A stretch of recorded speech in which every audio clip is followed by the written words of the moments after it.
بنگلادیش په کوربتوب درې اړخیز شلاوري سیریز کې سبا مازدیګر افغانستان کرکټ ملي لوبډله د کوربه بنگلادیش سره فاینل یا وروستۍ لوبه ترسره کوي. آیا په دغه لوبه کې به راشد خان وي او که نه؟ آیا په لوبډله کې به ځینې تغییرات راغلي وي که نه؟ دا هر څه به درته په دې ویډیو کې وښایو. خو له هغه نه مخکې دغه زموږ چینل د سره سبسکرایب کړي او سره څنګ کې د بیل نشان هم ووهئ او دغه ویډیو د سره ضرور لایک کړئ او نورو دوستانو سره هم شیر کړئ. د بنگلادیش په کوربتوب درې اړخیز شلاوري سیریز کې سبا مازدیګر افغانستان کرکټ ملي لوبډله د کوربه بنگلادیش سره فاینل یا وروستۍ پایلوبه ترسره کوي.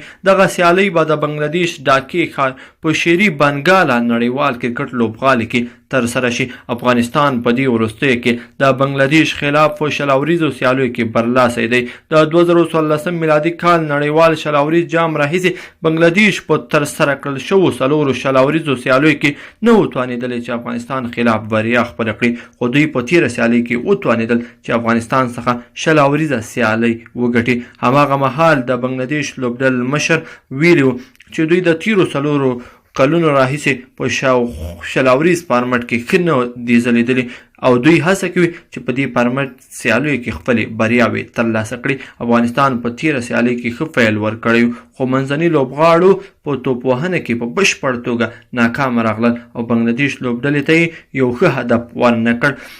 خو د کم هدف سره سره بیا هم افغان توپ اچوونکو ښه توپ اچونه وکړه او بنګلادیش یې اړ کړ چې په 19 اوور کې یاد هدف ته ځان ورسوي. راشد خان چې په تېره سیالۍ کې ټپي شوی و د هغه لوبېدل هم په سبانۍ لوبه کې شکمن دي او د تېرې سیالۍ کې د ماتې وروسته ممکن افغان لوبډله په خپل سکواډ کې ځینې تغییرات هم راولي. د بنګلادیشي لوبغاړو په وینا په تېره سیالۍ کې د بري وروسته د دوی مورال لوړ شوی او د فاینل لوبې لپاره په بشپړه توګه چمتو دي.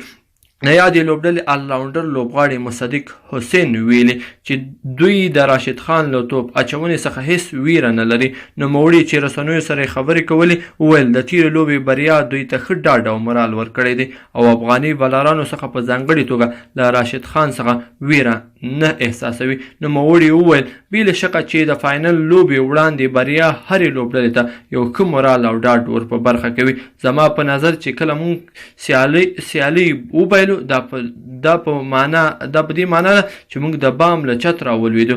د دغې بریا وروسته موږ هم داسې نه یو شوي چې بس په هوا والوځو. موږ باید همداسې لوبو ته لکه اوس مو چې روانې کړي دي دوام ورکړو. راشد خان چې ټپي شو څوک دا نه شي ویلی چې د ټپونو له کبله یې ښه بالنګ ترسره نه کړ.